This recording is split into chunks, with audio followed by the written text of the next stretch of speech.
বাংলাদেশে হিন্দু নির্যাতন আজকের কোনো নতুন বিষয় নয়। দ্বিজাতির তত্ত্বে দেশ ভাগ হওয়ার পর থেকেই সে দেশের হিন্দু বাঙালিদের ওপর অবিরাম নির্যাতন চলছে এবং তা আজও ধারাবাহিকভাবে কায়েম রয়েছে। তবে আগস্ট মাসে হাসিনা সরকারের পতনের পর দেশটিতে হিন্দুদের ওপর নির্যাতনের মাত্রা কয়েক গুণ বেড়ে যায়। 1901 সালে বর্তমান বাংলাদেশ ভূখণ্ডে জনসংখ্যার 33% ছিল হিন্দু। 1941 সালে জনসংখ্যার প্রায় 28% ছিল হিন্দু।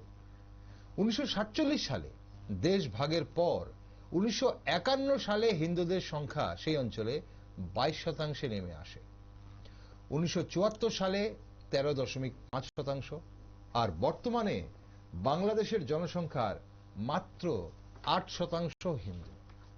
এর থেকে বোঝা যায় বাংলাদেশে দ্বিতীয় বৃহত্তম ধর্ম হিন্দু ধর্মাবলীদের কি করুণ অবস্থা। তবে বাংলাদেশে হিন্দু জনসংখ্যা দিন দিন কম হবার ক্রোনোলজিটা বুঝতে হবে। দেশটিতে হিন্দুদের উপর নির্যাতন শুধুই কি সাম্প্রদায়িক হিংসার কারণ, নাকি এর পেছনে লুকিয়ে আছে গভীর কোন ষড়যন্ত্র? 5ই আগস্টের পর যেভাবে দেশটিতে হিন্দুদের উপর আক্রমণ করা হয়েছে তা কি শুধু মৌলবাদীদের কার্যকলাপ, নাকি এর পেছনে সায় রয়েছে ইউনিস প্রশাসনের? সংখ্যালঘু বিশেষ করে হিন্দুদের নিরাপত্তা নিয়ে ভারতবর্ষ উদ্বেগ প্রকাশ করলে অন্তর্বর্তী সরকার নির্যাতনের ঘটনা প্রথমে অস্বীকার করে, কিন্তু সম্প্রতি ভারতবর্ষের চাপের মুখে সংখ্যালঘুদের উপর আক্রমণের ঘটনা স্বীকার করে নেয় বাংলাদেশ। তাই এখন প্রশ্ন হচ্ছে, কতদিন চলবে হিন্দুদের উপর এই নির্যাতন? বাংলাদেশি মৌলবাদীদের হিন্দুদের নিয়ে কিসের এত ভয়? কেন দিন দিন বাংলাদেশে কমছে হিন্দুদের সংখ্যা? হিন্দুদের নিরাপত্তা দিতে কি বাংলাদেশ সরকার ব্যর্থ, নাকি নিরাপত্তা দেওয়ার কোনো সদিচ্ছাই তাদের নেই? কি করবে সে দেশের সনাতন ধর্মীরা? কি করা উচিত ভারতবর্ষে? কিভাবে ভালো থাকবে বাংলাদেশের সংখ্যালঘুরা? নমস্কার, আমি দীপেন, আর আপনারা দেখছেন নিউজ ভ্যানগার্ড। অস্থির বাংলাদেশে কতটা নিরাপদ হিন্দুরা, সেই বিষয়ে একটি বিশেষ আলোচনায় আজ আমার সাথে স্টুডিওতে রয়েছেন অখণ্ড ভারত হিন্দু পরিষদের নেতৃত্ব রানা ঘোষ। স্বাগত রানাবাবু আপনাকে আজকের অনুষ্ঠানে। রানাবাবু, সোজা সাপটা প্রথম প্রশ্ন আপনার কাছে। বাংলাদেশে হিন্দু নির্যাতনের ইতিহাস তো বহু পুরনো, আমরা জানি, কিন্তু 5ই আগস্টের পর যেভাবে পরিকল্পিতভাবে হিন্দুদের আক্রমণ করা হচ্ছে তাকে অখণ্ড ভারত হিন্দু পরিষদ কিভাবে দেখছেন আপনারা? নমস্কার, নিউজ ভ্যানগার্ডের পর্দায় আজ যারা আমাকে শুনতে পাচ্ছেন, দেখতে পাচ্ছেন, সকলকে অখণ্ড ভারত হিন্দু পরিষদের পক্ষ থেকে অনেক শুভেচ্ছা, অভিনন্দন। দেখুন, হিন্দুদের যে নিধন বিশেষ করে বাংলাদেশে, সেটা 5 আগস্টের পর থেকে আপনি যেটা বললেন, যেটা মাত্রাতিরিক্তভাবে শুরু হয়েছে। হ্যাঁ, 5 আগস্টের পর থেকে মাত্রাতিরিক্তভাবে শুরু হয়েছে, কিন্তু আমি যদি একটু পেছনে যাই, আমরা একটু পেছনে গেলেই দেখতে পারবো যে 5 আগস্ট একটা সংখ্যা শুধুমাত্র, কিন্তু বাংলাদেশে ভারতবর্ষ স্বাধীনের পর থেকে যখন পূর্ব পাকিস্তান, পশ্চিম পাকিস্তান উভয়ই একত্রিত ছিল, দুইটা ভূখণ্ড ছিল, ঠিক তৎকালীন সময় থেকে শুরু করে হিন্দু বাঙালিদের নিধন আমরা বারংবার লক্ষ্য করেছি। আমরা বিভিন্ন সময় দাঙ্গায় হিন্দুদের নির্যাতন, হিন্দুদের খুন করা, হিন্দুদের হত্যা করে পুড়িয়ে দেওয়া, হিন্দুদের মাটি চাপা দিয়ে রেখে দেওয়া, হিন্দুদের ঘর ধ্বংস করে দেওয়া, তাদের জমি জমা নষ্ট করে দেওয়া, আমরা প্রতিনিয়ত এগুলো শুনেছি। এই কারণে আমরা তখন ছিলাম না, অনেকে ছোট ছিল, আমার বাপ ঠাকুর দাদারা ছোট ছিল, তাদের মুখ থেকে আমরা গল্প শুনেছি যে হিন্দুদের তখন পূর্ব পাকিস্তানে কি ধরনের পরিস্থিতি ছিল, কি ধরনের অবস্থান ছিল। এবং পরবর্তী সময় আমরা জানতে পারি সেটাও যে শুধুমাত্র একটা রাত্রের নোটিশে সেই দেশ থেকে 1,20,00,000 হিন্দুরা ভারতবর্ষে আসতে বাধ্য হয়, তাদের ভিটে মাটি ছেড়ে, তাদের ঘর ছেড়ে, তাদের সামাজিক অবস্থান ছেড়ে, সমস্ত কিছু ছেড়ে এই দেশে আসতে বাধ্য হয়। এই দেশে এসে তারা কোথাও মাথা গুঁজার ঠাঁই পেয়েছে, কোথাও হয়তো পায়নি। অনেকে হয়তো বিভিন্নভাবে তারা রোগে শোকে মারা গেছে, সেই সমস্ত হিন্দুদের কথা আমরা বিভিন্ন সময় আমাদের বাপ ঠাকুরদাদের মুখে আমরা শুনেছি। কিন্তু যেটা শুনেছি সেটা আমরা বাস্তবে আজকে লক্ষ্য করছি প্রতিদিন প্রতিনিয়ত, যে 5 আগস্টের পরে ওই সময় হিন্দুদের পরিস্থিতি বাংলাদেশে কিরকম ছিল। বাংলাদেশের 2-3টা নদী 1 মাস ব্যাপী, মাসের পর মাস সেই নদীর জল রক্তে রাঙানো ছিল, সেটা আমরা শুনেছি তাদের মুখে। কিন্তু আজকে আমরা দেখেছি সেই রাঙানো বাংলাদেশ আবার রাঙিয়ে গেছে হিন্দুদের রক্তে, আমার হিন্দু ভাইদের রক্তে, আমার হিন্দু মায়েদের রক্তে, হিন্দু বোনদের রক্তে। এবং যেটা সবচাইতে লজ্জাজনক বিষয়, যে তৎকালীন সময়ে আমার মা বোনদের যেভাবে ইজ্জত লুণ্ঠন করা হয়েছিল, আমার মা বোনদের ইজ্জত যেভাবে ছিনিমিনি খেলেছিল সেই দেশের অহিন্দুরা, বিশেষ করে মুসলিমরা, আর আজকের দিনে আমরা চোখের সামনে দেখতে পাচ্ছি আমরা কিছু করতে পারছি না। আমরা আওয়াজ তুলছি, আমরা গিয়ে তাদের সাহায্যের হাত বাড়িয়ে দিতে পারছি না। তারা এই দেশে আসার চেষ্টা করছে, আমরা তাদেরকে আনতে পারছি না, হিন্দুদের আনতে পারছি না। যারাও হিন্দুরা ভয়ে বিভিন্নভাবে নদী সাঁতরিয়ে জঙ্গলের মধ্যে দিয়ে এই দেশে প্রবেশ করছে, আমরা তাদেরকে ঠাঁই দিচ্ছি, হয়তো জেলখানা, নয়তো কোনো একটা হোমে, কিন্তু তাদেরকে সঠিক নিরাপত্তা আজকে পর্যন্ত আসার পরেও আমরা দিতে পারিনি। আমরা যদি ভারতবর্ষের পুরনো ইতিহাস দেখি, শুধুমাত্র ভারতবর্ষ নয়, অখণ্ড ভারতবর্ষ থেকে শুরু করে আমরা যদি এর পুরনো ইতিহাসটা দেখি, আমরা ইতিহাসটা টানলে দেখতে পাবো এই ভারতবর্ষ স্বাধীনতার পেছনে 90% উপরে যাদের হাত রয়েছে তারা হিন্দু, এবং অবশ্যই তারা হিন্দু বাঙালি। আজকে প্রফুল্ল চাকি, বিনয় বাদল, দীনেশ, দেশবন্ধু চিত্তরঞ্জন দাস, ঋষি অরবিন্দ থেকে শুরু করে এই হিন্দু আমাদের মনীষীরা যারা দেশ স্বাধীনতা আন্দোলনে নিজেদের উৎসর্গ করেছেন, নেতাজি সুভাষচন্দ্র বসু, রবীন্দ্রনাথ ঠাকুর, প্রত্যেকে এই হিন্দু বাঙালিরা, আমাদের পূর্বপুরুষরা এই বাংলাদেশকে স্বাধীনতা করার জন্য, আমাদের ভারতবর্ষকে স্বাধীন করার জন্য তারা অক্লান্ত পরিশ্রম করেছেন এবং স্বাধীন করেছেন। আজকে বাংলাদেশ আজকে প্রতিষ্ঠিত হয়েছে কিভাবে? আজকে বাংলাদেশের ইতিহাস সকলেই জানে। আজকে যদি কেউ জেগে ঘুমিয়ে থাকে তাকে জাগানো যায় না। আজকে বাংলাদেশিরাও জানে যে এই বাংলাদেশকে স্বাধীনতার পেছনে এই দেশের বিভিন্ন মনি ঋষিদের, এই দেশের বিভিন্ন মানুষের, আমার যারা বাপ ঠাকুর দাদা আছে তাদের কি পরিমাণ হাত ছিল। পশ্চিম পাকিস্তান থেকে পূর্ব পাকিস্তান, যেটাকে আমরা এখন বাংলাদেশ বলি, সেই বাংলাদেশ নামকরণ করার পেছনে শুধুমাত্র ভারতীয় সৈন্যদের ভূমিকা এখানে রয়েছে, শুধুমাত্র ভারতীয় সৈন্যদের ভূমিকা। হ্যাঁ, এখানে মুক্তিযুদ্ধ বাহিনী নামে একটা বাহিনী তৈরি হয়েছিল, যেটা বঙ্গবন্ধু তৈরি করেছিলেন, আমরা সকলে জানি। যেই বঙ্গবন্ধুকে আমরা ভারতবর্ষের নাগরিকরা শ্রদ্ধা করি, একটা নতমস্তকে চিত্তে ওনার নাম আমরা স্মরণ করি, সেই বঙ্গবন্ধু বাংলাদেশ স্বাধীন করার জন্য যেই ত্যাগ স্বীকার করেছেন, সেই বঙ্গবন্ধুর অবস্থান আজকে কোন জায়গায় আছে? আমরা ওনার মূর্তি ভাঙতে দেখেছি, আমরা ওনার মূর্তিকে আগুন জ্বালিয়ে দিতে দেখেছি, ওনার পরিবারের প্রত্যেকটা মানুষকে আমরা কিভাবে লাঞ্ছনা দিয়েছে তাদেরকে, সেটা আমরা লক্ষ্য করেছি 5 আগস্টের পর থেকে। এটাই কি আমাদের সোনার বাংলাদেশ? এটাই কি সেই বাংলাদেশ যেই বাংলাদেশকে আমরা ভাইয়ের মতন চোখে দেখতাম? আমরা ভারতবর্ষের সঙ্গে বাংলাদেশের বৈবাহিক সম্পর্ক হতো, সেই বাংলাদেশ কি সেটা বাংলাদেশ? আজকে ভারতবর্ষের প্রত্যেকটা বড় বড় হসপিটালে, আমাদের ত্রিপুরা রাজ্যের হসপিটালগুলোতে বাংলাদেশিরা আজকে বিভিন্ন সময় প্রতিদিন চিকিৎসা পেয়ে থাকে। আজকে বাংলাদেশিদের যারা প্রেস মেকার বসানো, বাংলাদেশিদের 80% বাংলাদেশের প্রেস মেকার ভারতীয় প্রেস মেকার বসানো, তাদের হৃদয়ে ভারতীয় প্রেস মেকার। আমরা বাণিজ্য থেকে চিকিৎসা অবশ্যই সবকিছুতে আসবো আপনার সঙ্গে আলোচনায়, কিন্তু দেখুন যে আমরা হিন্দুদের ওপর যে আক্রমণ হচ্ছে এবং যে নির্যাতন হচ্ছে হিন্দুরা সেখানে, সেটা বলছিলাম যে ইতিহাসও বলছে যে বাংলাদেশে এটা নতুন কোনো বিষয় নয়। বাংলাদেশ বরাবরই হিন্দুদের আক্রমণ করে এসছে, বাংলাদেশের একাংশ নাগরিক সেটা করে এসছে, গোটা বাংলাদেশ অবশ্যই হিন্দু বিরোধী নয়। কিন্তু একটা বিষয় হচ্ছে যে বাংলাদেশের রাজনৈতিক পালাবদল হলে কিন্তু হিন্দুরা আতঙ্কিত থাকে, সেটা বরাবরই থাকে। সেটা কেন থাকে?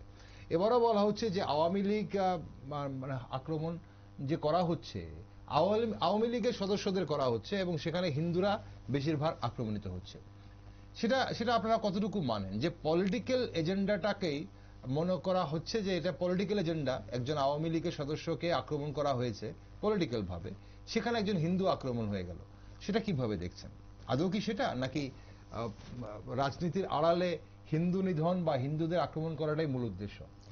দেখুন দীপেনদা, আপনি যদি বলেন যে রাজনৈতিক পালাবদলের পরেই বাংলাদেশে হিন্দুদের উপর আক্রমণ হয়, সেটা আমি বলবো না।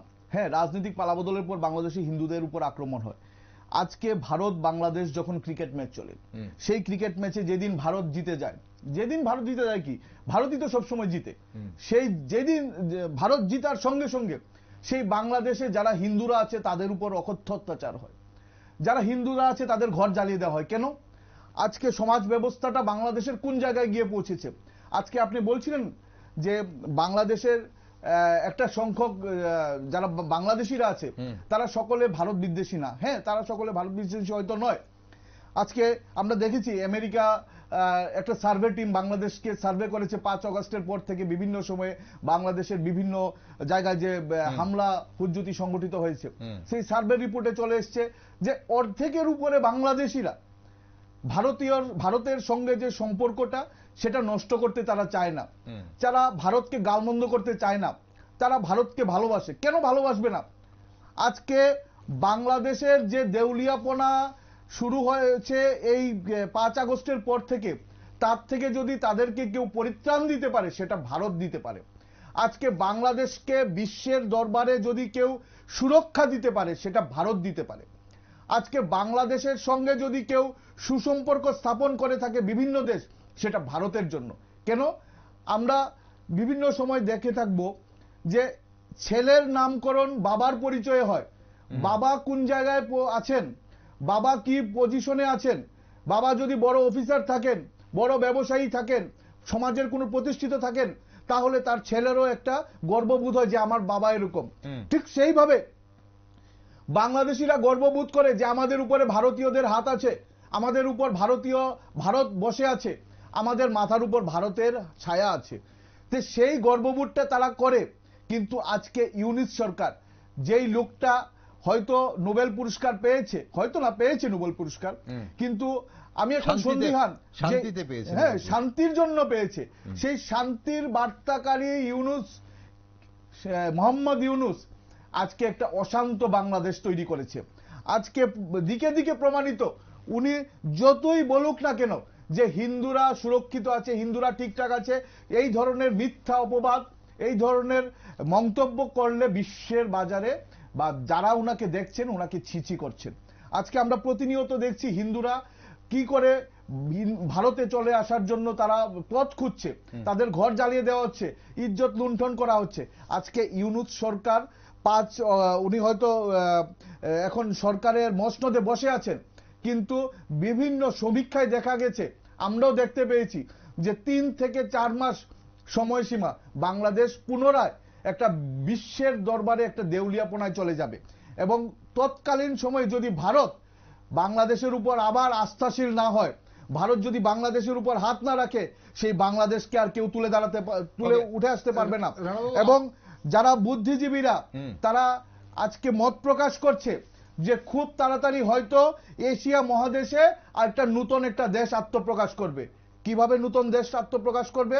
আমরা দেখেছি যে আজকে যে বাংলাদেশের অবস্থান চলছে, তৎকালীন সময়ে পূর্ব পাকিস্তান থেকে বা যেটা বাংলাদেশ বলি, যারা 71-এর পরে ভারতে বিভিন্ন জায়গায় এসছেন, যাদেরকে আমরা বাঙাল বলি, সেই বাঙালরা সোশ্যাল মিডিয়াতে দাবি করছে যে আমার পৈতৃক ভিটির যে সম্পত্তি আমি ফেলে এসেছি তা আমাকে ফেরত দেওয়া হোক।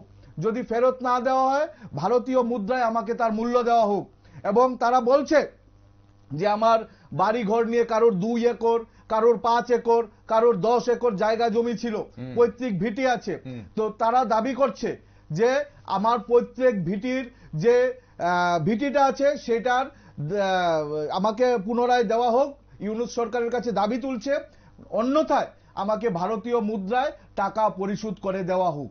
আজকে আমরা কলম্বো সহ বিভিন্ন দেশ যখন ভাগাভাগি হয়, আমরা ইতিহাস দেখেছি যে তখন একটা সমঝোতার মাধ্যমে যারা দেশ ভাগাভাগির পর এক দেশ থেকে অন্য দেশে গিয়েছে তাদেরকে জমি হস্তান্তর করা হয়েছে ওই দেশে সেই অনুপাতে। আজকে যদি 71-এর পরে বাঙালি হিন্দুরা বাঙালরা এই দেশে আসতে পারে, যেটাকে আমরা ইস্ট বেঙ্গল বলি, সেই ইস্ট বেঙ্গলের যারা বাঙালরা আছেন তারা যেই দেশে এসছে তাদের জমি ফেরত দেওয়ার জন্য, এবং প্রত্যেকের কাছে যারা সোশ্যাল মিডিয়াতে তারা তাদের যাদের পর্চা আছে, যাদের দলিলপত্র আছে, তারা সোশ্যাল মিডিয়াতে তুলে ধরছে যে আমার কাছে আমার পৈতৃক ভিটির একদম সঠিক দলিল পর্চা রয়েছে, আমাকে সেটার অনুপাতে ফেরত দেওয়া হোক, এই ধরনের দাবি উঠছে। তো কেন উঠবে না? আজকে একটা সম্পূর্ণরূপে ব্যর্থ ইউনূস সরকার, এবং সেটাকে সরকার বললে ভুল হবে, যেটা প্রথম দিন থেকে আজকে পর্যন্ত হিন্দু নিধনই উনার মূল মন্ত্র হয়ে দাঁড়িয়েছে। দেশটা কিভাবে চলবে সেটার দিকে লক্ষ্য নেই। অন্তর্বর্তী সরকার জনগণের নির্বাচিত সরকার অবশ্যই নয়। এখানে অন্তর্বর্তী সরকারের দায়বদ্ধতা কতটুকু থাকে তা নিয়েও কিন্তু বিশেষজ্ঞরা অবশ্যই অনেক কিছুই বলেন যে আলটিমেটলি কোনো দায়বদ্ধতা কি থাকে অন্তর্বর্তী সরকারের। এখন প্রশ্ন হচ্ছে যে কিছুদিন আগে আমরা দেখলাম যে বিএনপির আগরতলা অভিযান করেছে, এবং আগরতলা অভিযানের নাম করে ঢাকা থেকে বিএনপি যদিও জিরো লাইনের অনেক দূরেই আসতে অবধি সক্ষম হয়েছে। এখন সেই জায়গাটাকে বা সেই ইস্যুটাকে আপনারা কিভাবে দেখছেন? যেহেতু একটি রাজনৈতিক দল, একটি আন্তর্জাতিক, একটি দেশের রাজনৈতিক দল আর একটি দেশের যে আন্তর্জাতিক সীমানা আছে সীমানার উদ্দেশ্যে রওনা দিয়েছে, এবং সেই দেশের প্রশাসন তাদের কোনো ধরনের বাধা দেয়নি, শুরুতেই কোনো ধরনের বাধা দেয়নি, সেই ব্যাপারটাকে কিভাবে দেখছেন? এটা কি ভারত বিরোধী জিগির, নাকি এটার পেছনে অন্য কোনো ষড়যন্ত্র আছে বলেও আপনারা দেখছেন? যেই বিএনপি সেদিন আমাদের আখাউড়া বর্ডার পর্যন্ত এসেছে, এবং তারা এর আগে ঘোষণা দিয়েছিল যে আমরা রিক্সা দিয়ে আমরা আখাউড়া বর্ডার পর্যন্ত আমরা যাব, এবং সেইখানে আমরা জমায়েত হয়ে আমরা ভারতের কাছে আমরা বিভিন্ন দাবি সনদ পেশ করব, এবং তারা বিভিন্ন মোটর বাইকে করে, আমরা লক্ষ্য করেছি সোশ্যাল মিডিয়াতে, বাংলাদেশের বিভিন্ন মিডিয়া চ্যানেল আমরা লক্ষ্য করেছি, যারা বলেছিল রিক্সা টোটো দিয়ে আসবে তারা বিভিন্ন মোটর বাইকে করে এসছে, বিভিন্ন বড় বড় গাড়িতে বাসে করে এসছে, এবং বেশিরভাগ সেইখানে যারা দিনে খেটে খাওয়া মানুষ, যাদের নুন আনতে পান্তা ফুরায়, এই শ্রেণীর লোকরাই সেখানে বেশি ছিল। এবং আমরা পরবর্তী সময় শুনেছি যে তাদেরকে দৈনিক হাজিরা দিয়ে তাদেরকে সেদিন বাংলাদেশের যারা আজকে ইউনূস সরকারের গা ঘেঁষে রয়েছে, দৈনিক হাজিরা দিয়ে তাদেরকে সেদিন আখাউড়া বর্ডার পর্যন্ত আনা হয়েছিল। যেই বিএনপির নামধারী কর্মীরা সেদিন নেতৃত্ব দিয়েছিল, আমি আজকের খবর বলছি, বিএনপি তাদেরকে সমর্থন করেছে। বিএনপির মধ্যে এখন দুটো তিনটে চারটে ভাগ হয়ে গেছে, কেননা আজকে যে অন্তর্বর্তীকালীন সরকারটা আছে তাদেরকে অল্প দিনের জন্য জনসমর্থন ছাড়া বাংলাদেশের সরকারে বসানো হয়েছিল, ইউনূস সরকারকে বসানো হয়েছিল, এবং নির্বাচন পরবর্তী সময় করবে বলে। আজকের দিনে সেই ইউনূস সরকার, অন্তর্বর্তীকালীন সরকার নির্বাচন করতে বাধা দিচ্ছে, নির্বাচন করবে না বলছে। তো যেই বিএনপি নেতৃত্বরা, বিএনপি নামধারী নেতৃত্বরা আজকে ইউনূস সরকারকে সমর্থন করছে, আজকে ইউনূসের গা ঘেঁষে রয়েছে, আগামী দিনে তাদের অবস্থানটা কোন জায়গায় চিন্তা করবেন। এটা গেল একটা বিষয়। এইবার আসছি আজকে বাংলাদেশের যে অবস্থানটা, তারা যে ভারত বিরোধী আন্দোলনে ডাক দিয়েছে, আজকে আমরা সকলেই জানি একটা হাস্যকর ব্যাপার হয়ে গেছে বিশ্বের সামনে। কি করে হাস্যকর ব্যাপার হলো? যারা রিটায়ার্ড আর্মি অফিসাররা আছেন কয়েকজন, তারা কি করছে, মাইকের সামনে বসে ভারত বিরোধী স্লোগান দিচ্ছেন। 4 দিনের মধ্যে পশ্চিম বাংলা দখল করবে, 3 দিনের মধ্যে 7 সিস্টার দখল করবে। আজকে ভারতবর্ষ বিশ্বের 4র্থ শক্তিধর রাষ্ট্র। আজকে ভারতবর্ষ অর্থনৈতিক, সামাজিক এবং মিলিটারির সমস্ত যে পরিসংখ্যান রয়েছে সেটা বিশ্বের দরবারে যেটা 4র্থ স্থানে রয়েছে, এবং আমরা যদি সেটার পরিসংখ্যান সঠিকভাবে তুলে ধরি আজকের দিনে অর্থনৈতিকভাবে সমস্ত কিছু দিয়ে সেটা হয়তো আরো এগিয়ে যাবে। আজকে বিশ্বের বড় বড় রাষ্ট্রগুলো আজকে ভারতবর্ষের সঙ্গে নতমস্তকে দাঁড়িয়ে থাকে, আমরা লক্ষ্য করেছি। আর আজকে বাংলাদেশের মতন একটা রাষ্ট্র, যেই রাষ্ট্রটার অবস্থান কোনো কিছু ছিল না, আজকে রুটি দেওয়ার মতন একটা ভারত যেই রাষ্ট্রটাকে রুটি দিয়ে চালিয়েছে সেই রাষ্ট্রটা আজকে ভারত বিদ্বেষী স্লোগান তুলে, ভারতের বিরুদ্ধে স্লোগান তুলুক। আমরা লক্ষ্য করেছি যেই ছোট বাচ্চাটা যখন সে হাঁটতে শিখেনি, তখন যখন সে প্রথমবার স্টেপ দেয় সে জানে না কিন্তু সে পড়ে যাবে, কিন্তু স্টেপ দেওয়ার সঙ্গে সঙ্গে সে পড়ে যায়। সেই বাচ্চাটা যখন স্টেপ দিতে গিয়ে পড়ে যায় সে কিন্তু জানে না আগামী দিনের পরের স্টেপের বিপদটা কি হতে পারে। তো একটা ছোট শিশু সুলভ আচরণ করছে বাংলাদেশিরা, এবং তাদেরকে যারা বিদেশে বসে বিভিন্ন কান্ট্রিতে বসে পরিচালনা করছে এবং বিভিন্ন আর্মি অফিসাররা তাদেরকে বাংলাদেশিদের ভুল বুঝিয়ে, এবং বিশেষ করে মৌলবাদীরা, আমরা লক্ষ্য করেছি মাদানি মৌলবাদী থেকে শুরু করে বিভিন্ন মৌলবাদীরা সম্পূর্ণরূপে হিন্দু বিরোধী স্লোগান দিচ্ছে তাদেরকে বাংলাদেশিদের সামনে। ইসকন সম্বন্ধে তাদেরকে ভুল ব্যাখ্যা দিচ্ছে। ইসকনকে বলছে তারা যে সেটা একটা রাষ্ট্রকে দখল করার জন্য, রাষ্ট্রকে ধ্বংস করার জন্য একটা সংস্থা। যে ইসকন বাংলাদেশ যখন বিপদে পড়ে, বাংলাদেশ যখন ফ্লাডে সমস্ত দিকে হাহাকার করে, তখন তারা ত্রাণ সামগ্রী নিয়ে যায়। এবং বাংলাদেশই একমাত্র রাষ্ট্র যেই রাষ্ট্রে ভারতবর্ষের মধ্যে সবচাইতে বেশি যদি ইসকনের মাধ্যমে বিভিন্ন সময় ত্রাণ সামগ্রী থেকে শুরু করে বিভিন্ন উপকার পেয়ে থাকে, সেটা হচ্ছে বাংলাদেশের মতন একটা রাষ্ট্র। কারণ আমরা জানি বাংলাদেশ পিছিয়ে পড়া একটা দেশ, যেই দেশের মধ্যে বস্তি অসংখ্য রয়েছে, গরিব মানুষ অগণিত রয়েছে, দিন আনে দিন খায় এরকম মানুষের সংখ্যা অগণিত। এদেরকে উদ্ধার করার জন্য, এদেরকে সঠিকভাবে মুখে অন্ন তুলে দেওয়ার জন্য যেই সংস্থাটা বাংলাদেশের মধ্যে আজকের দিনেও সবচাইতে বেশি কাজ করে আসছিল সেটা হলো ইসকন। সেই ইসকনকে ধ্বংস করার জন্য আমি কিছুক্ষণ আগে দেখলাম যে বাংলাদেশে তারা একটা হুলিয়া জারি করেছে মৌলবাদীরা। কি হুলিয়া? যে বাংলাদেশের প্রত্যেকটা হোটেলে রেস্টুরেন্টে গো মাংস থাকতে হবে, তাদের মেনুতে গো মাংস থাকতে হবে।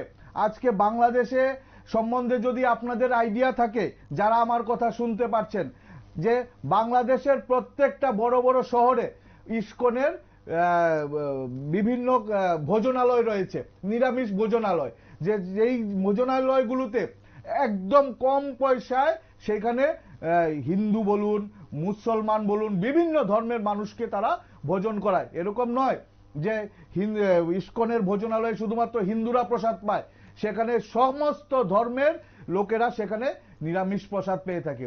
আজকে সেই ইসকনকে ধ্বংস করার জন্য, হিন্দুদেরকে তুলে মুলে একদম গুড়া থেকে হিন্দুদেরকে বাংলাদেশ থেকে উকড়ে ফেলার জন্য আজকে তারা একটা হুলিয়া জারি করেছে যে প্রত্যেকটা হোটেলে, প্রত্যেকটা রেস্টুরেন্টে গো মাংস থাকতে হবে। তো ইসকনের মতন একটা সংস্থা, তাদের গো মাংস রাখার কোনো প্রশ্নই উঠে না। তার মানে কি, ইসকনের যে ভোজনালয়গুলো আছে এগুলোকে সম্পূর্ণরূপে বন্ধ করে দেওয়া। আজকে মৌলবাদীরা বাংলাদেশে এই তালেবানি শাসনের হুলিয়া জারি করেছে। কি সেই হুলিয়া? মহিলারা বাজারে বেরোতে পারবে না, মেয়েরা বাজারে বেরোতে পারবে না, সে হোক হিন্দু, সে হোক মুসলমান। আমি অন ক্যামেরা বলছি, যদি কোনো বাংলাদেশি আমার কথাটা শুনতে পারেন, আমি বলছি যে যেই মৌলবাদীদের কথায় আজকে আপনারা চলছেন সেটা শুধু হিন্দু নিধন নয়, আগামী দিনে মুসলমানদের নিধনও এই মৌলবাদীরা করবে।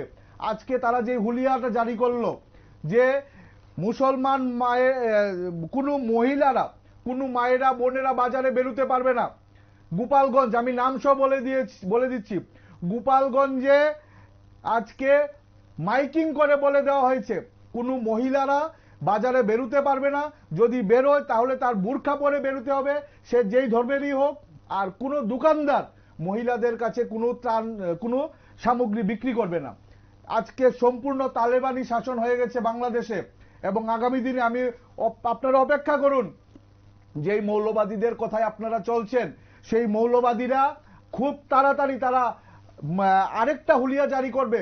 যে তালেবানরা যেই হুলিয়া তালেবান জারি করেছে যে মহিলাদের পড়াশোনা বা স্কুলে পঠন পাঠন বন্ধ, খুব তাড়াতাড়ি সেটাও ওরা জারি করবে। অপেক্ষা করুন, বাংলাদেশ ধ্বংসের পথে যাচ্ছে। আমরা দুঃখ হয় ওই কারণে যে আমাদের পূর্বপুরুষদের পৈতৃক ভিটি মাটি বাংলাদেশে ছিল, আজকের দিনেও আমিও বাংলাদেশ থেকে, আমার পূর্বপুরুষরা বাংলাদেশ থেকে এসছে, আমার পৈতৃক ভিটে মাটি আজকে ব্রাহ্মণবাড়িয়াতে পড়ে রয়েছে, আমরা যেতে পারি না, আমরা কোনোদিন যেতে পারিনি। আজকে সেই ভিটে মাটি ছেড়ে আমাদের পূর্বপুরুষদের এই দেশে আসতে হয়েছে। দুঃখ হয় সেই কারণে যে আমার পূর্বপুরুষদের ভিটে মাটি ছিল ওটা, আমাদের বন্ধু রাষ্ট্র ছিল ওটা।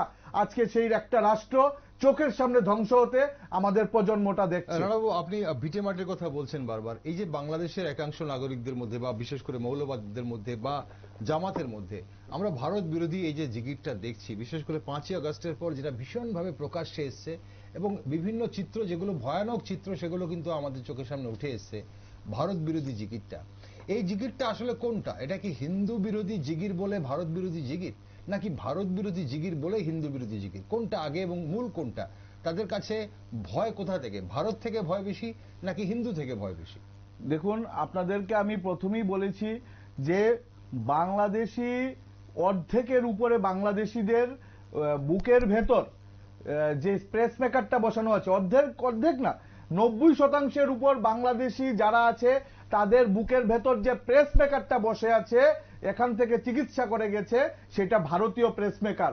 তাদের হাঁটুর মধ্যে যে রডটা বসানো আছে সেটা ভারতীয় রড, যাদের অর্থ সমস্যা নিয়ে যারা এসছে তাদের প্রত্যেকটা বাংলাদেশি আজকে যারা ক্যান্সারে আক্রান্ত, তার শরীরের ভেতর যে প্রাণটা রয়েছে সেটা ভারতীয় চিকিৎসকদের জন্য। আজকে তারা গর্ববোধ করে যে ভারতীয় চিকিৎসকদের জন্য তারা আজকে বেঁচে আছে। তো অর্ধেকের উপরে বাংলাদেশিরা ভারত বিরোধী নয়, হিন্দু বিরোধী নয়।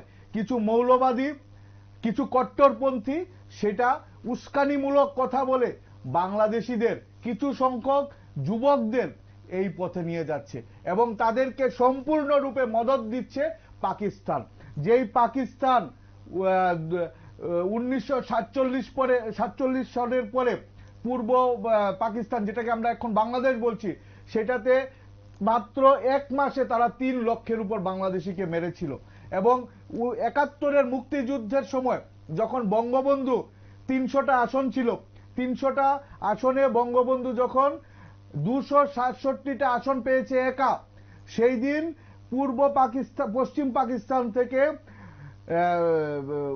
ফ্লাইটে করে বাংলাদেশে এসে তাদেরকে, এই যে যারা বঙ্গবন্ধুর দলীয় কর্মীরা ছিল, তাদেরকে গণহত্যা করেছে। সেই পাকিস্তানিদের সঙ্গে আজকে বাংলাদেশ মিলে গেছে, বাংলাদেশের মৌলবাদীরা মিলে গেছে, বাংলাদেশের কট্টরপন্থীরা মিলে গেছে। খুব সহসা পাকিস্তান, যদি এই অবস্থা চলতে থাকে, পাকিস্তান বাংলাদেশ দখল করবে এবং পাকিস্তানের যত স্লিপার সেলরা আছে, এই স্লিপার সেলরা কিন্তু বাংলাদেশে ঢুকে গেছে।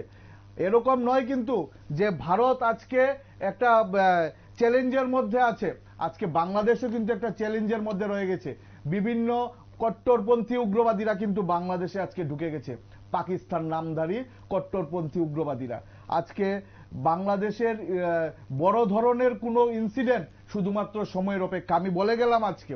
এবং আজকের দিনে বাংলাদেশ যেই অবস্থানে রয়েছে, সেই অবস্থান আজকে বাংলাদেশের আলুর দাম, পেঁয়াজের দাম, প্রত্যেকটা যে তাদেরকে নিত্য সামগ্রী, যেটার দাম আজকে আকাশ ছোঁয়া হয়ে গেছে।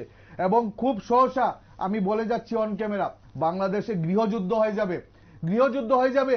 কোনো ঘরে যদি ভাত রান্না করা থাকে, পাশের বাসা থেকে লোক ঢুকে তার ভাতের যে পাত্রটা থাকে, সেই পাত্র থেকে ভাত চুরি করে খাবে।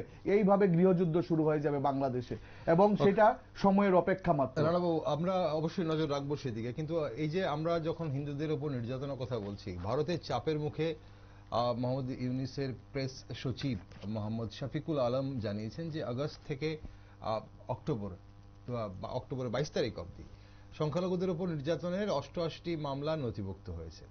এখন প্রশ্ন হচ্ছে যে প্রথমে তো অস্বীকারই করছিলেন যে এই নির্যাতন কোনো কিছুই হয়নি সংখ্যালঘুদের উপর, বিশেষ করে হিন্দুদের উপর এই ধরনের কোনো ঘটনা হচ্ছে না, যেগুলো ভুয়ো খবর ছড়ানো হচ্ছে সামাজিক মাধ্যমে, এমনটাই ওনারা দাবি করছিলেন। কিন্তু তারপর ভারতের চাপের মুখে এখন ওনারা স্বীকার করেছেন এবং তথ্য প্রকাশ করেছেন যে 88টি মামলা নথিভুক্ত হয়েছে। মাত্র 88? কি মনে করেন? অগাস্ট থেকে আপনারা অক্টোবরের 22 তারিখ অবধি হয়তো দেখেছেন যে আমাদের ভারতের বিদেশ মন্ত্রকের তরফ থেকে গৌতম মিস্ত্রি বাংলাদেশ গেছেন, বিক্রম মিস্ত্রি বাংলাদেশ গেছেন, এবং বাংলাদেশ গিয়ে উনি বাংলাদেশ বিদেশ মন্ত্রক সহ ইউনূস সরকারের সঙ্গে কথা বলেছেন, যে হিন্দুদের সুরক্ষা নিয়ে কথা বলেছেন, হিন্দুরা কি করে ওইখানে থাকতে পারে, তাদের ভিটে মাটি যেন না ছাড়া হয় সেই জন্য উনি কথা বলেছেন। কিন্তু আমরা লক্ষ্য করেছি যে ইউনূস সরকার যে তথ্য দিয়েছেন এবং তার পরবর্তী সময় যে প্রেস বিজ্ঞপ্তি দিয়েছেন, সেই প্রেস বিজ্ঞপ্তি সম্পূর্ণরূপে একটা ভুয়ো, একটা মিথ্যা প্রেস বিজ্ঞপ্তি ইউনূস সরকারের তরফ থেকে হয়েছে। যেটা আপনি বলছেন 88টি মামলা হয়েছে, সেটা সম্পূর্ণ একটা ভুল তথ্য। ভারতের যতই চাপে তারা মামলা করে থাকুক, হ্যাঁ, সেটা একটা ভুল তথ্য।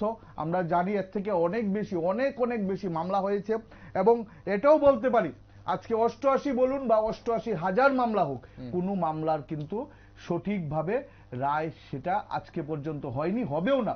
আজকে যদি আমি চিন্ময় প্রভুর কথা বলি, আমরা প্রথম দিন থেকে লক্ষ্য করছি চিন্ময় প্রভুর যে গ্রেপ্তারটা, সেটা সম্পূর্ণরূপে একটা মিথ্যা তথ্যের উপরে চিন্ময় প্রভুকে গ্রেপ্তার করা হয়েছে, এবং উনাকে যেদিন গ্রেপ্তার করা হয়েছে সেই দিনই উনাকে আদালতে হাজিরা না করে সরাসরি উনাকে জেলে পাঠানো হয়েছে। এটা কেন? এটা বাংলাদেশের গণতান্ত্রিক রাষ্ট্রের আইনে সেটা করা যায় না, এবং বাংলাদেশ সেটা করিয়ে দেখেছে।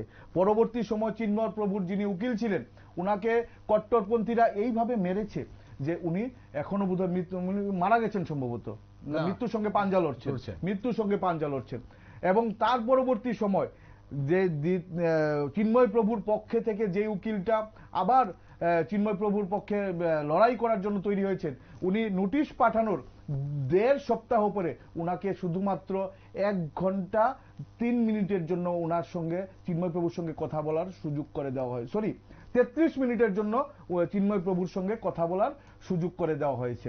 এবং বিভিন্ন সময়ে যারা হিন্দু উকিলরা আছেন, যারা লয়াররা আছেন, তাদেরকে কুণ্ঠাসা করা হয়েছে এবং তাদেরকে ঘর থেকে বেরোতে দেওয়া হচ্ছে না। যে উকিলরা বাড়িতে বসে আছেন, তাদেরকে কট্টরপন্থীরা বাড়িতে গিয়ে হুমকি দিয়ে আসছে যে কোনো হিন্দু যারা মামলা করেছে তাদের পক্ষে যেন ওরা না দাঁড়ায়। এবং যেই হিন্দু উকিলরা সাহস করে মুখ চেতিয়ে আজকে কোর্টে আদালতে গিয়ে হাজির হয়েছে, তাদেরকে যারা মৌলবাদীরা আছে, যারা কট্টরপন্থী উকিলরা আছেন, তাদেরকে সেই রুমের মধ্যে আটকে দিয়েছে। তো এটা একটা গণতান্ত্রিক রাষ্ট্রের একটা রূপরেখা হতে পারে না, একটা গণতান্ত্রিক রাষ্ট্র এটা হতে পারে না, কোনো গণতান্ত্রিক সভ্য সমাজ সেটা মেনে নেবে না। আজকে প্রতিদিন বাংলাদেশে হিন্দুরা আজকে কান্নার রোল। আজকে আমরা বিভিন্ন সময় এটাও লক্ষ্য করেছি যে একটা পাড়াতে ধরুন 2টা পরিবার শুধুমাত্র হিন্দু পরিবার রয়েছে, এবং কিছুদিন পরে খবর নিয়ে দেখা গেছে 2টা পরিবারের যারা 8-10 জন লোক ছিল কাউকে পাওয়া যাচ্ছে না। আজকের দিনও তাদেরকে কোনো হদিশ নেই। সন্দেহ করা হচ্ছে যে এই 2টা পরিবারের প্রত্যেকটা লোককে গুম হত্যা খুন করে তাদেরকে রাতারাতি রাতের অন্ধকারে মাটি চাপা দিয়ে রাখা হয়েছে, এবং কারোর সাহস নেই যে খুঁজে বের করা কোথায় তাদেরকে মাটি চাপা দিয়ে রাখা হয়েছে। আমরা লক্ষ্য করেছি সোশ্যাল মিডিয়াতে যে হিন্দু একজন চেয়ারম্যান ছিল ব্রাহ্মণবাড়িয়াতে, সেই চেয়ারম্যানের পুত্রকে তার নিজের পুকুরে ঘাড়ে ধরে ডুবিয়ে মারা হয়েছে। এই হলো কট্টরপন্থীদের আজকের দিনের অবস্থা।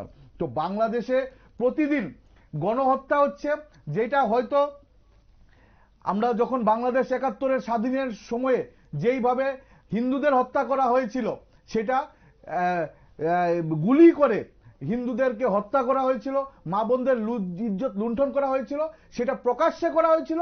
আজকে ওই জিনিসটাই হচ্ছে। আজকে তার যে অন্যরকম কিছু একটা হচ্ছে তা নয়, আজকে ওই জিনিসটাই হচ্ছে, শুধুমাত্র তাদেরকে গুম হত্যা করা হচ্ছে। তারা লাশের কোনো হদিশ পাওয়া যাচ্ছে না যে হিন্দুর যেই পরিবারটা ছিল সেই পরিবারটা এখন কোথায়। এবং আপনি লক্ষ্য করবেন প্রতিদিন প্রতিনিয়ত কোথাও না কোথাও হিন্দুদের হত্যা করা হচ্ছে, এবং তাদের উদ্দেশ্য একটাই যে পুরো দমে বাংলাদেশকে একটা মুসলিম রাষ্ট্র ঘোষণা করা হোক সরকারিভাবে, এবং হিন্দু একজন পরিবার, একজন লোকও যেন বাংলাদেশে না থাকে সেটার ব্যবস্থা ওরা করছে, সেটার জন্য ওরা কাজ চালিয়ে যাচ্ছে। এবং তারা এরকম নয় যে তারা সেটা নিজেদের মধ্যে থেকে আলোচনার মাধ্যমে করছে, তারা মাইকের সামনে বসে মৌলবাদীদের যে মেহফিল হয় তাদের যে বিভিন্ন পাড়াতে, এলাকাতে, মহল্লাতে তাদের যে হাজার হাজার মুসলিমদের সামনে বসে যে মেহফিল হয়, সেই মেহফিলে তারা উচ্চ কণ্ঠে বলছে যে হিন্দুদের ধ্বংস করতে হবে, হিন্দুদের উৎখাত করতে হবে, বাংলাদেশকে তাদেরকে তাড়াতে হবে, ইসকনকে চিরতরে বন্ধ করতে হবে, হিন্দু রাষ্ট্র ঘোষণা করতে হবে। সেটা আমরা প্রতিনিয়ত দেখছি। তো এই হলো আজকের দিনে বাংলাদেশে মুসলিম রাষ্ট্র ঘোষণা করতে হবে, এই হলো আজকের বাংলাদেশের অবস্থান। ঠিক রানাবাবু, এখানে আমরা বাংলাদেশের সনাতনীদের যে আক্রমণ আপনি যেটা বলছিলেন, এবং আমরা দেখেছি বা খবর আমরা যতটুকু দেখতে পাচ্ছি বাংলাদেশি মিডিয়া থেকে খবর আসছে, মন্দিরে আগুন, মূর্তি ভাঙার মতো ঘটনাগুলো এখন, বা এই যে এই ব্যাপক হারে যে হিন্দুদের নিধন চলছে বা ব্যাপক হারে হিন্দুদের উপর আক্রমণ চলছে, আপনি যেটা বলছেন যে তাদেরকে গুম করে দেওয়া হচ্ছে, তো এই ঘটনাগুলোর পর এবং অবশ্যই ভারত থেকে কড়া হুঁশিয়ারি দেওয়া হয়েছে, ভারত থেকে উদ্বেগ প্রকাশ করা হয়েছে, কড়া হুঁশিয়ারি দেওয়া হয়েছে, তারপর কিছুটা হলেও সতর্ক হয়েছে বাংলাদেশ। কিন্তু দুদেশের মধ্যে ধর্মীয় সহিষ্ণুতাকে কতটা ব্যাঘাত ঘটাতে পারে এই ঘটনাগুলো, আর এই মুহূর্তে ভারতের কি করা দরকার বলে আপনার মনে হয়? দেখুন, এর মধ্যে আরেকটা বিষয় আমার বলতে হয় যে হিন্দুদের যে নিধনটা, আমরা অখণ্ড ভারত হিন্দু পরিষদ থেকে আমাদের কিন্তু যে উদ্দেশ্য, আমাদের সংগঠনের যে উদ্দেশ্য সেটা হলো অখণ্ড ভারত। অখণ্ড ভারত মানে ভারত স্বাধীনতার পূর্বে বাংলাদেশ, পাকিস্তান মানে পূর্ব পাকিস্তান, পশ্চিম পাকিস্তান, নেপালের কিছু অংশ, মায়ানমারের কিছু অংশ, শ্রীলঙ্কা নিয়ে সেরে যে অখণ্ড ভারতটা ছিল, সেই অখণ্ড ভারতের কিন্তু আমরা হিন্দুদের রক্ষা এবং ভারতকে সার্বভৌমত্ব করার পেছনে, ভারতকে একটা সুন্দর রাষ্ট্র করার পেছনে কিন্তু যা যা করণীয় আমরা তা করব। আজকে হিন্দুদের নিধন কিন্তু শুধুমাত্র বাংলাদেশে সীমাবদ্ধ এটা বললে চলবে না।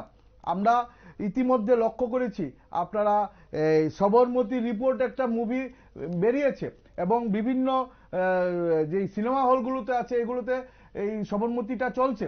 আমরা সেই সবরমতী রিপোর্টে কি দেখেছি, আমাদের ভারতবর্ষে গুজরাটের মধ্যে কি হয়েছে যে 59 জন হিন্দুকে পুড়িয়ে মারা হয়েছে, 59 জন হিন্দুকে পুড়িয়ে মারা হয়েছে, এবং সেইটার যেই তথ্য কোনো সময় ভারতবর্ষের মানুষ জানতে পারেনি, শুনতে পারেনি, সেই তথ্যর সঠিক তথ্যটা আজকে তুলে ধরা হয়েছে।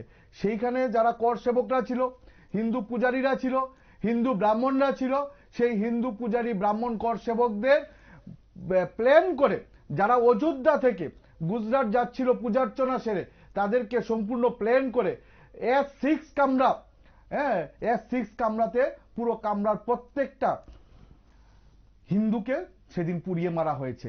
এবং কারা পুড়িয়ে মেরেছে? যারা মুসলিম মৌলবাদীরা আছে, যারা কট্টরপন্থীরা আছে, তারা সেদিন পুড়িয়ে মেরেছে। এবং এই সিনেমাটা আজকে বিভিন্ন সিনেমা হলে যখন চলছে, আজকে এই সিনেমাটা যখন দিল্লির জেএনইউতে চলছে গত পরশুদিন, সেই দিন আমরা কি লক্ষ্য করেছি?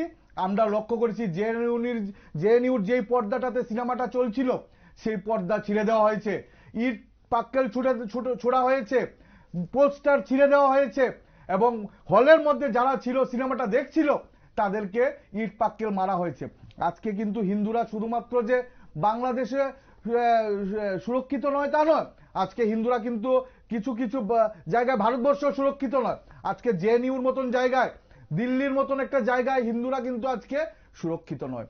তো আমাদের যে বার্তাটা থাকবে, সেই বার্তাটা থাকবে অখণ্ড ভারতের প্রত্যেকটা হিন্দুর সুরক্ষা দেওয়া। এবং আমি সমাজের প্রত্যেকটা হিন্দু ভাইদের উদ্দেশ্যে বলবো যে আমরা হিন্দুরা যদি একত্রিত না হই আজকের দিনে, আগামী দিনে কিন্তু আমাদের ভবিষ্যৎ অন্ধকার ডেকে আনবে। আমাদের প্রত্যেক হিন্দু ভাইদের উচিত একে অপরকে সাহায্য করা, একে অপরের কাঁধে কাঁধে হাত রাখা, একে অপরের দুঃখের সময়ে, একে অপরের অসুবিধার সময়ে আমরা এগিয়ে আসা, তাকে সাহায্য করা, তাকে সাহায্যের হাত বাড়িয়ে দেওয়া। রানাবাবু, আমাদের অনুষ্ঠানের সময় ফুরিয়ে আসছে, অনেকগুলো বিষয় আপনার কাছে জানার ছিল, আজ সময় খুব বেশি নেই। বাংলাদেশের এই ধরনের যে উস্কানিমূলক যে কার্যকলাপ এবং ভারত বিরোধী জিগির যা আমরা দেখতে পাচ্ছি এবং ইদানিংকালে এটা খুব বেশি প্রকাশিত হচ্ছে, তা কি আসলে হিন্দুদের নির্যাতনের ফন্দি, নাকি ভারতীয়দের উত্তেজিত করার একটা ফন্দি, যাতে ভারতীয়রা উত্তেজিত হয়ে কোনো ধরনের মানে ভুল পদক্ষেপ নেয়? এ বিষয়ে ভারতীয় নাগরিকদের প্রতিক্রিয়া এই মুহূর্তে কেমন হওয়া উচিত বলে আপনার মনে হয়? দেখুন, প্রথমত হিন্দুদের নিধন করাই তাদের একমাত্র উদ্দেশ্য, এবং এই যে প্রক্রিয়াটা তারা চালিয়ে যাচ্ছে 5 আগস্টের পর থেকে, সেটার যে রূপরেখাটা সেটা কিন্তু বিদেশে বসে মৌলবাদীরা, কট্টরপন্থী মৌলবাদীরা বিদেশে বসে একটা ছক কষেছে। এই ছক কষে বছরের পর বছর ছক কষার পরে বাংলাদেশে আজকে সেই হিন্দু নিধনটা তারা শুরু করেছে। এবং হিন্দু নিধন নয় শুধু, ভারতীয়দেরকে উস্কানিমূলক কথা বলে ভারত বিদ্বেষী আচরণ তারা করে ভারতের বিরুদ্ধে যারা বাংলাদেশিরা আছে এবং সকল স্তরের বাংলাদেশিদের ভারত বিরোধী একটা মনোভাব তৈরি করেই তাদের মূল উদ্দেশ্য। এবং আজকের দিনে আমার যারা হিন্দু ভাইয়েরা আছেন এবং বিশ্বের প্রত্যেকটা জায়গা, আমি শুধু এই কথা বলবো না যে ভারতবর্ষের যারা হিন্দুরা আছেন, বিশ্বের প্রত্যেকটা জায়গায় যেই হিন্দু ভাইয়েরা বসে আছেন, হিন্দুরা বসে আছেন, আমাদের প্রত্যেকের উচিত যেই যেই জায়গায়, শুধুমাত্র বাংলাদেশে নয়, হিন্দুরা যারা বিপদে পড়ে আছে, আর আজকের দিনে যেহেতু বাংলাদেশে হিন্দুদের এই অবস্থা হয়ে রয়েছে, বাংলাদেশে যারা সনাতন ধর্মী আছে তাদের যেই বিভীষিকাময় পরিস্থিতি আমরা লক্ষ্য করছি, আজকে প্রত্যেক রাষ্ট্রের যারা হিন্দুরা আছে তাদের উচিত সাহায্যের হাত বাড়িয়ে দেওয়া এবং বাংলাদেশের যে ইউনিট সরকার আছে, ইউনিট সরকারকে কড়া বার্তা দেওয়া, সে সোশ্যাল মিডিয়াতে হোক, সে অন্য কোনোভাবে হোক, কড়া বার্তা দেওয়া যে হিন্দু নিধন বন্ধ করতে হবে, হিন্দুদের উৎখাত বন্ধ করতে হবে, হিন্দুদেরকে তার ভিটে মাটি ছাড়া করার যে প্রয়াস চালিয়ে যাচ্ছে সেটা বন্ধ করতে হবে এবং যেই হিন্দুদেরকে ভিটে মাটি থেকে উৎখাত করে ভারতের বিভিন্ন জায়গায় আশ্রয় নিতে তারা বাধ্য হয়েছে, তাদেরকে পুনরায় তাদের ভিটে মাটিতে তাদেরকে স্থান দিতে হবে। এবং আজকের দিনে আমি ইউনূস সরকারকে এই অন ক্যামেরা বলছি যে যদি উনার সম্ভব না হয় যে হিন্দুদেরকে তাদের পুনঃ ভিটে মাটি ফিরিয়ে না দিতে, অন্তত 8-10টা বাংলাদেশের জেলা হিন্দুদেরকে ভাগ করে দেওয়া হোক, যে এই জেলায় শুধুমাত্র হিন্দুরা থাকবে, বাকি অন্য জায়গায় মুসলিমরা থাকবে, কট্টরপন্থীরা থাকবে, মৌলবাদীরা থাকবে, কিন্তু হিন্দুদেরকে সুরক্ষা স্পষ্টীকরণ ওনাকে করতে হবে আজকে। ওকে, শেষ প্রশ্ন আপনার কাছে রানাবাবু, যে ভারত সরকারের কাছে এই মুহূর্তে আপনাদের কি আবেদন থাকবে? ভারত সরকার হিন্দুদের যে নিরাপত্তা নিয়ে উদ্বেগ প্রকাশ করেছে, এবং শুধু ভারত নয়, আমরা দেখেছি যে বিভিন্ন দেশের থেকে বিভিন্ন দেশের রাষ্ট্রপ্রধানরা বা আগামী দিনে যারা রাষ্ট্রপ্রধান হতে চলেছেন না তারাও কিন্তু উদ্বেগ প্রকাশ করেছে, মার্কিন মুলুক থেকেও কিন্তু বার্তা এসছে। এখন আপনাদের তরফ থেকে, আপনাদের অখণ্ড ভারত হিন্দু পরিষদের তরফ থেকে ভারত সরকারের কাছে হিন্দুদের নিরাপত্তা নিয়ে বা হিন্দুদের সুরক্ষা নিয়ে বাংলাদেশে কি আবেদন থাকবে? দেখুন, আমরা লক্ষ্য করেছি যে ভারত সরকার হিন্দুদের যে নিধন হচ্ছে, হিন্দুদের যে ভিটে মাটি ছাড়া করা হচ্ছে, হিন্দুদেরকে হত্যা করা হচ্ছে, সেটার জন্য ভারত সরকার বিভিন্ন সময়ে বাংলাদেশ ইউনূস সরকারকে কড়া বার্তা দিয়েছে এবং বিদেশ মন্ত্রকের তরফ থেকে বিভিন্ন সময়ে 5 আগস্টের পর থেকে আমরা লক্ষ্য করেছি ভারত সরকার ইউনূস সরকারকে এই নিয়ে অন্তত 3-4 বার বিদেশ মন্ত্রকের পক্ষ থেকে বার্তা দিয়েছেন এবং ভারত সরকারের বিদেশ মন্ত্রকের তরফ থেকে যে দূত আছে, দূত পাঠানো হয়েছে, কিন্তু তারপরেও বিভিন্ন জায়গায় হিন্দুদের যেইভাবে অত্যাচার সহ্য করতে হচ্ছে, আমার অখণ্ড ভারত হিন্দু পরিষদের পক্ষ থেকে আমি সরকারের কাছে অনুরোধ রাখবো যে প্রত্যেকটা জায়গায় যেন হিন্দুদের যে তাদের আজকের দিনের অবস্থানটা, তাদের যে সুরক্ষাটা, সেটা যেন সঠিকভাবে সুনিশ্চিত করে এবং প্রয়োজনে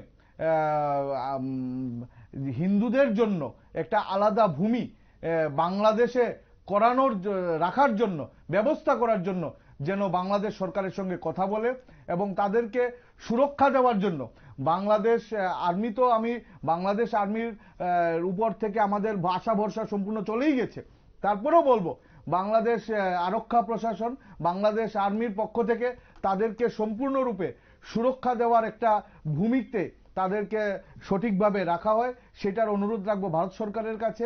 এবং আমরা ইতিমধ্যেও লক্ষ্য করেছি, যেটা আমি সর্বশেষ তথ্য দিয়ে বলছি, যে মায়ানমারের যে আরাকান আর্মি, তারা কিন্তু বাংলাদেশের চট্টগ্রাম সীমান্ত দিয়ে তারা কিন্তু ঢুকে গেছে এবং আজকে পর্যন্ত আমার কাছে যেই খবর আছে যে 275 কিলোমিটার আরাকান আর্মি কিন্তু এখন পর্যন্ত ঢুকে গেছে এবং এটা কিন্তু একটা শুধুমাত্র একটা চ্যালেঞ্জ নয়, বাংলাদেশ সরকারের কাছে আগামী দিনের জন্য একটা মাথা ব্যথার কারণ হয়ে দাঁড়াবে আরাকান আর্মি। তো ভারতের বিরুদ্ধে, হিন্দুদের বিরুদ্ধে তারা যে আস্ফালন করছে মৌলবাদীরা, কট্টরপন্থীরা, সেটা বন্ধ করে আমার মনে হয় তাদের উচিত বাংলাদেশকে কিভাবে সুরক্ষিত রাখতে হয় সেটার দিকে মনোযোগ দেওয়া, বাংলাদেশিদের দিকে, এবং বাংলাদেশের পণ্য যেইভাবে দিনের পর দিন আকাশ ছোঁয়া হচ্ছে সেটার দিকে লক্ষ্য রেখে একটা দেশকে, একটা রাষ্ট্রকে সঠিকভাবে চালানোর ব্যবস্থা করার জন্য যা যা করণীয় সেটা করা।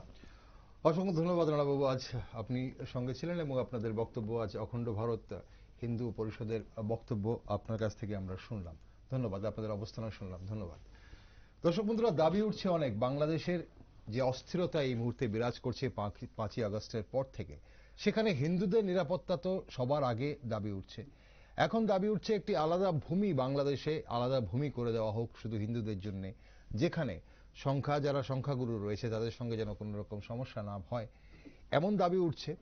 পাশাপাশি দাবি উঠছে যারা বিভিন্ন সময়ে ইতিহাসে বলছে, যারা বিভিন্ন সময়ে বাংলাদেশে ভিটে মাটি রেখেই যারা প্রাণ রক্ষা করতে পালিয়ে এসেছিলেন এই দেশে, তাদের ভিটে মাটি ফিরিয়ে দেওয়া হোক, এমন অনেক দাবি উঠছে।